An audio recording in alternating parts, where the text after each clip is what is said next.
Pernyataan Gimnastiar yang mengatakan bahwa kelompok atau istilah radikal muncul baru-baru ini saja semenjak Ahok, nampak sekali bahwa memang sangat terbatas literaturnya di dalam mempelajari agama Islam. Kiai Haji Abdullah Gimnastiar atau Agim mengatakan cap radikal sebetulnya muncul baru-baru ini saja. Ia mengatakan kata radikal itu muncul sesudah adanya insiden Ahok. Menurutnya kata dan cap radikal itu makin gencar setelah adanya gerakan massa umat Islam 212 di Monas beberapa tahun yang lalu.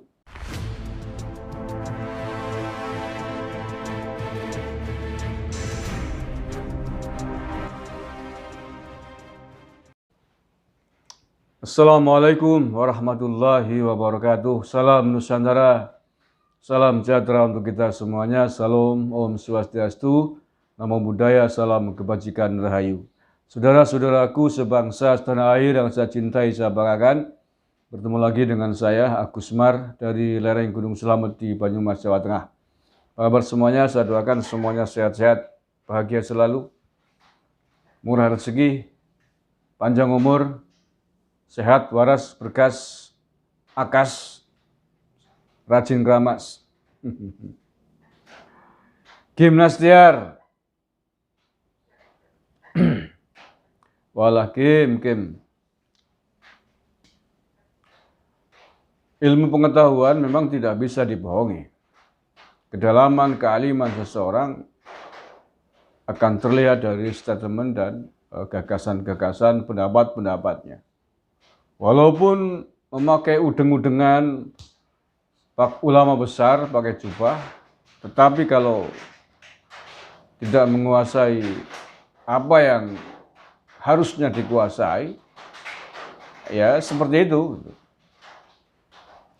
Gimnastiar mengatakan bahwa kata radikal muncul baru-baru ini saja semenjak kasusnya Ahok. Ini menunjukkan bahwa memang Gimnastiar tidak mempelajari Islam secara sistematik. Dia tidak memiliki basic tentang keilmuan agama Islam dari berbagai disiplinnya ya. Jadi studi tentang Islam itu kan banyak sekali. Nah, untuk itulah kemudian ada perguruan tinggi khusus tentang agama Islam ini. Dulu YIN, sekarang UIN, kan begitu. Nah, di perguruan tinggi inilah dipelajari tentang agama Islam, tentang aliran-aliran dalam Islam, tentang ilmu dasar-dasar Islam, tentang ilmu fikih, tentang ilmu hadis, tentang tasawuf, tentang Al-Quran, tafsir Quran, sejarah Quran, tafsir hadis, dan lain sebagainya secara sistematik ya. Usul fikih, penggalian hukum-hukum fikih. Jadi bukan hanya menikmati matangnya saja. Hadis yang Anda baca di buku-buku tertentu itu adalah produk matang. Nah, kajian-kajiannya bagaimana ini sebuah hadis lahir, asbabul wurudnya, asbabun nuzul dan lain sebagainya, inilah dipelajari di perguruan tinggi Islam atau pondok-pondok pesantren. Nah, pernyataan Gimnastiar yang mengatakan bahwa kelompok atau istilah radikal muncul baru-baru ini saja semenjak Ahok, nampak sekali bahwa memang sangat terbatas literaturnya di dalam mempelajari agama Islam. Abdullah Gimnastiar dan semuanya saja di dalam studi Islam ada mata kuliah tentang perbandingan mazhab, tentang perbedaan aliran di dalam Islam, tentang aliran-aliran di dalam Islam. Di situ diceritakan tentang bagaimana aliran-aliran dalam Islam ini muncul dan apa sebabnya. Ketika itu Rasulullah SAW bersama sahabatnya usai melakukan peperangan, membagi harta rampasan perang. Ada salah satu sahabat yang protes, yang namanya Dzul Quwaisirah.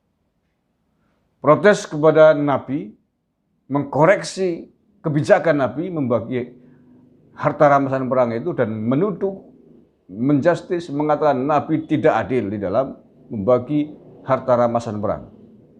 Atas tuduhan dan sembrononya sahabat bernama Dzulqaisyarah inilah kemudian Rasul murka.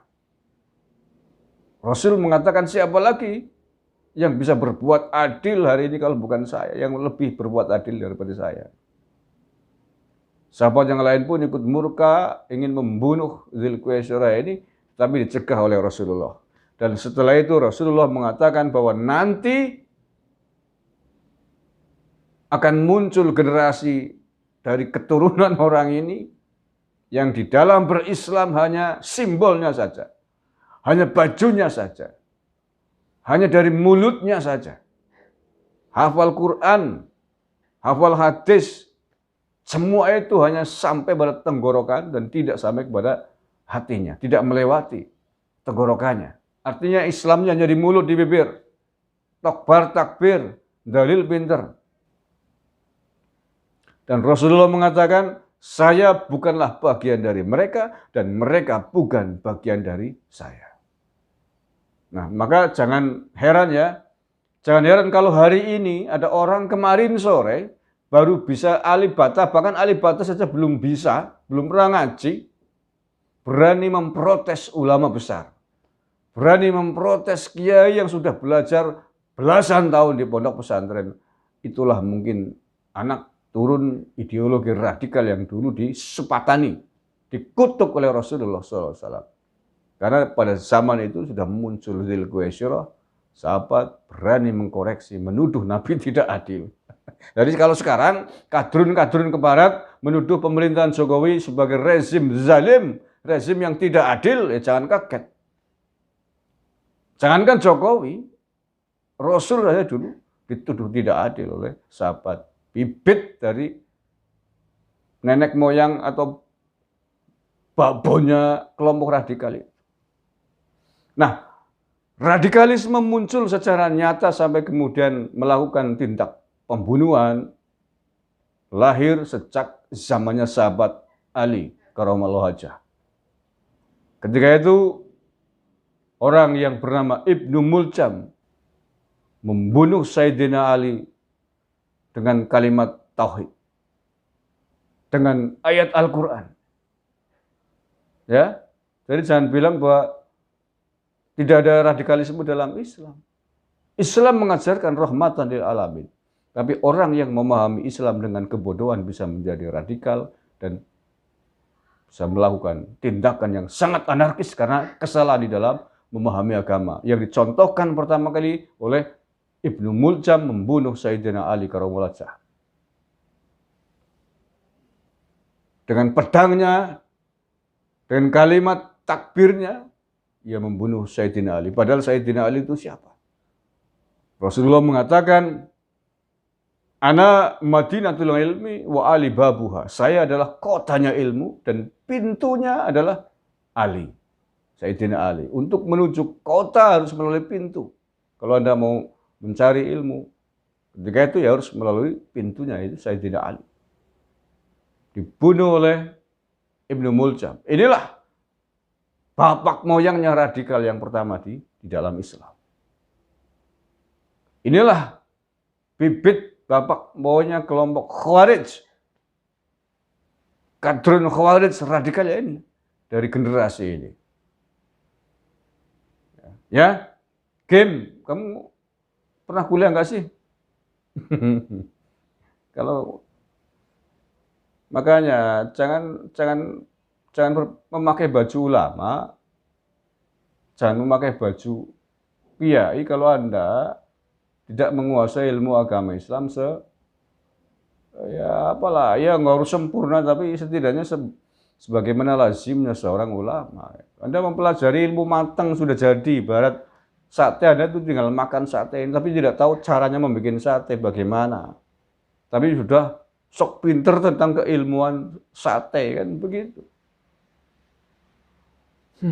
Allah ya karim. Ya, jadi sekali lagi radikalisme di dalam Islam bukan muncul kemarin sore, bukan muncul sejak zamannya Ahok, tapi sudah muncul sejak zaman sahabat Nabi sejak zamannya Sayyidina Ali karomajah, dan bibitnya disepatani muncul sejak zaman Nabi Muhammad SAW.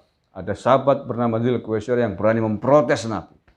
Dan inilah ciri-ciri kelompok Khawarij, ciri-ciri kelompok radikal, suka protes, suka menzalim-zalimkan, mengkafir-kafirkan kelompok lain. Kalau Nabi sendiri diprotes, apalagi yang lain. Terima kasih. Wallahul muwaffiq ila aqwamit thoriq. Assalamualaikum warahmatullahi wabarakatuh. NKRI harga mati.